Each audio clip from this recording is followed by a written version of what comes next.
Сбила! Вау, молодец!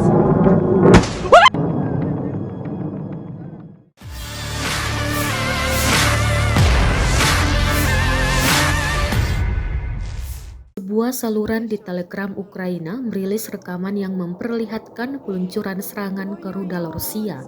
Rekamannya beredar pada Sabtu 22 Oktober 2022. Dalam keterangan unggahan disebutkan angkatan bersenjata Ukraina diduga menembak jatuh rudal Rusia.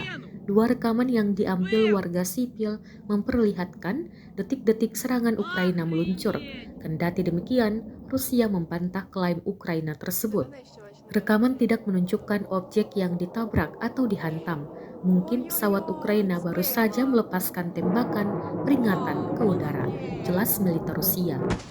Tampak pesawat Ukraina meluncurkan rentetan serangan dan meledak di udara. В районах населенных